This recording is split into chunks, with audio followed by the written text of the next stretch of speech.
La religión católica no empieza con Jesús directamente, sino que se va formando a lo largo de los siglos. En el siglo IV es cuando se reúnen cristianos o los primeros padres del cristianismo y empiezan a formalizar todo en una religión apoyada por el Imperio Romano. Pero antes de eso, después de la muerte de Jesús, sus primeros discípulos empiezan a llevar el evangelio por diferentes lugares. Los primeros que hicieron esto fueron, curiosamente, los griegos que aceptaron este evangelio. Habrás escuchado cuando vas a misa o a la Eucaristía, carta de San Pablo a los Corintios. Corinto era una isla griega donde San Pablo o Saulo de Tarso va y habla de Jesús. Esto fue en los primeros años después de la muerte de Jesús, pero no había una religión como tal. Solo había una pequeña congregación que eran conocidos como los nazarenos, porque seguían a su maestro espiritual que era Jesús.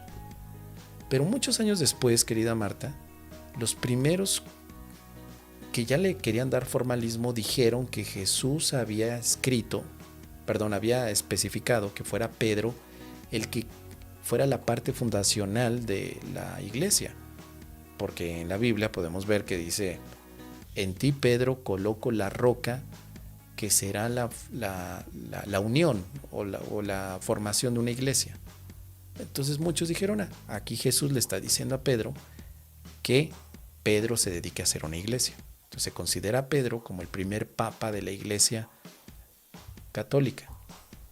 Pero no es que se sepa con certeza de que Jesús formara una religión, sino que los católicos cristianos dicen que Jesús quiso formar una religión. Si tú lees la Biblia, se puede interpretar, y la han interpretado en varias partes, como que Jesús, más que decir que se hiciera una religión, se hiciera una congregación, porque la palabra eclesia implica unión. Pero nosotros conocemos ahora iglesia como el templo y la institución. Pero en aquella época, en el siglo I, la palabra iglesia era más usada para congregar, es decir, como decir: Pedro, en ti pongo las reuniones de estudiantes sobre el reino de los cielos. Pero cuando muere Jesús, entonces nace el cristianismo, es decir, la enseñanza de Cristo. Así se le vendió a Jesús a nivel mercadotécnico en los primeros años. Jesús el Cristo.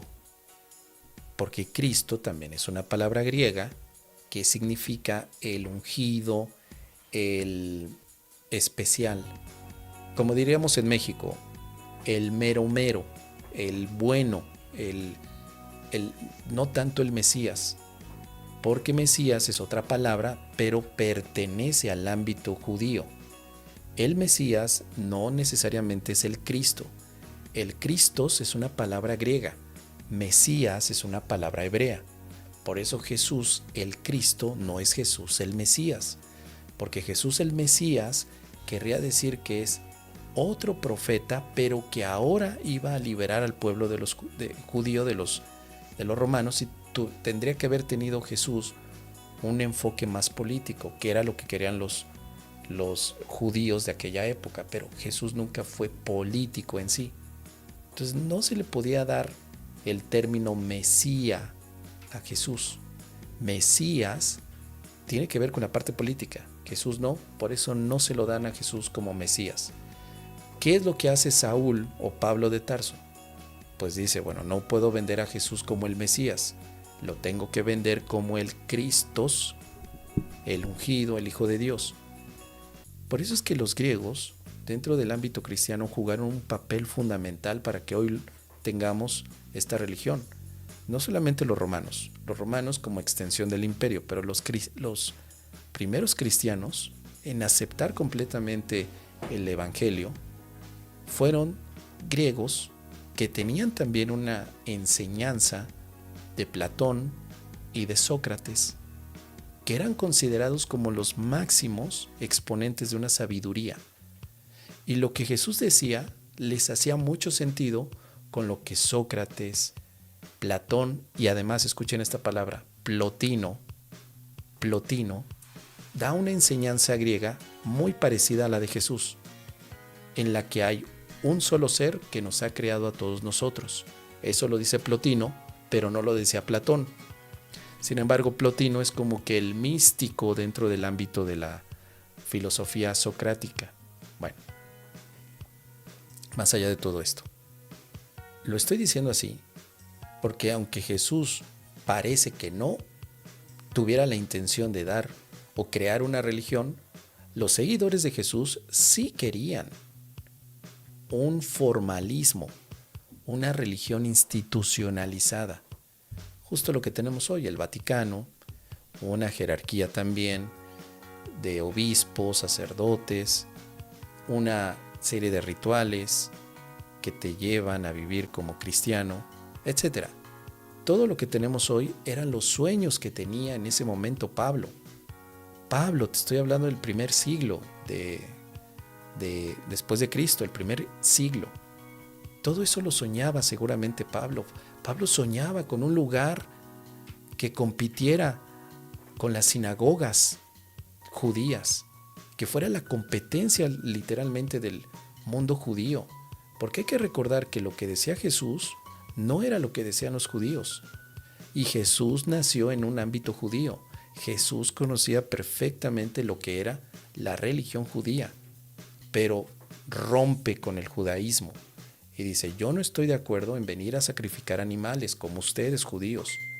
Yo no estoy de acuerdo en que tengamos que hacer del templo de Jerusalén, que ustedes dicen que está ahí Dios mi Padre, que lo hagamos un mercado donde estén vendiendo ustedes animales que van a sacrificar dentro del templo con la intención de redimir sus pecados. Yo no estoy de acuerdo con eso.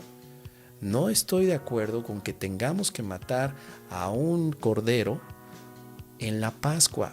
No estoy de acuerdo, eso lo decía Jesús. Entonces, obviamente Jesús era un rebelde en la religión judía, en la cual él mismo nació. El papá y mamá de Jesús eran judíos. Los apóstoles que seguían a Jesús eran judíos. No había griegos, no había romanos, eran judíos. Pero curiosamente los judíos fueron los primeros que rechazaron el mensaje de Jesús. Por eso Jesús tiene la parábola de los primeros serán los últimos y los últimos serán los primeros, como diciendo: los primeros a los que yo les di toda la información del reino de los cielos fueron ustedes judíos y la van a rechazar. Pero los últimos a los que les di son los primeros que la van a aceptar. Y efectivamente los últimos a los que Jesús les dio algún tipo de indicación fueron a los griegos. Poco se habla de esto, no sé si los sacerdotes en la Iglesia Católica lo digan, pero cuando estuve en todo mi proceso de fanatismo religioso, empecé a descubrir cómo efectivamente los griegos jugaron un papel muy importante en la difusión en el mundo helénico y romano. Ellos fueron los primeros en que dijeron: sí, lo acepto, me hace sentido lo que dice Jesús, claro, sí. Y los judíos: no me hace sentido porque Jesús está hablando de que no vamos a comer un cordero pascual. Pues, ¿qué le pasa? Claro que necesitamos hacerlo. Pero los griegos no tenían ese problema. Los griegos no tenían problema. Los griegos decían: si no quieren comer cordero, no hay problema. Aquí lo que nos interesa es el razonamiento, la sabiduría, la belleza. Plotino nos ha hablado de que el uno está en nosotros. Y ese uno seguramente es Dios, el Padre del que habla o habló Jesús. Perfecto, estamos de acuerdo contigo, Jesús. Entonces, ahora con todo esto podemos ver que más adelante lo que querían también estos primeros cristianos era formalizar. O sea, ¿cómo le llama religión a algo que solamente 2 o 3 están practicando? Llamar religión a una práctica espiritual requiere de un centro, de un sitio al que vayas. Piensa nada más en los primeros cristianos, ¿dónde se reunían? No iban a una iglesia, porque no había. no podían ir a una sinagoga porque estaban vetados. Los judíos de aquella época decían que a estos primeros cristianos no los dejaran entrar a la sinagoga. ¿En dónde se juntarían? ¿En una casa? Piénsalo, ¿dónde estarían? ¿Dónde se iban a juntar estos primeros cristianos? ¿Dónde? Por eso Jesús no tenía un lugar físico. Si te fijas, Jesús era más libre. Él decía, pues si estamos aquí en el monte de Getsemaní y se unen 20, pues aquí yo hablo. Si estoy a las afueras del río Jordán, pues aquí yo les doy la enseñanza. O sea, Jesús era bastante nómada en su enseñanza. Pero una religión no puede ser nómada, querida Marta. ¿Ya te habías dado cuenta? Las religiones del mundo, las que hoy son institucionalizadas, todas tienen un lugar fijo. Todas. Si eres budista, tiene que haber un templo budista. Y además un representante del budismo, o por lo menos del Tíbet, como es el Dalai Lama. Tú sabes cuál es el centro del Dalai Lama. Tú sabes que aunque no está físicamente ahí por situaciones políticas, Potala es el palacio del Dalai Lama, pero es la representación también del budismo en la tierra. Budismo tibetano específicamente, budismo tibetano. Pero hay un sitio. Entonces, ¿cuál era el sitio de los primeros cristianos? Cero, no había. No había. Una casa por aquí, otra casa por allá. Paulo empieza a viajar. Entonces llevó mucho tiempo, ¿sí? 300 años, para que por fin dijeran, aquí va a ser la casa del cristianismo. Es lo que más adelante conoceremos como el Vaticano. El Vaticano, pues, es la representación suprema de la institución de la religión católica. O sea, tú podrías destruir lo que fuera, pero nunca destruyas al Vaticano. El Vaticano es el centro, es el poder religioso dentro del ámbito del catolicismo. Y tiene tanto poder que se considera un estado independiente de toda la parte europea. Se rige con sus propias reglas a nivel económico, político, judicial. O sea, el Vaticano tiene su propio lineamiento. No puedes decir que el Vaticano depende de Roma. Al contrario, lo más interesante de todo esto, ya cuando empiezas a investigar, te das cuenta que aunque la religión es católica, apostólica, romana, no se rige bajo las leyes romanas, ¿no? La religión católica dice ser romana, pero ¿en qué sentido? Roma no puede cambiar en ningún momento algo que el Vaticano diga. El Vaticano tiene su independencia. Es un país el Vaticano, pero no es Vaticano-Roma, no, es Vaticano.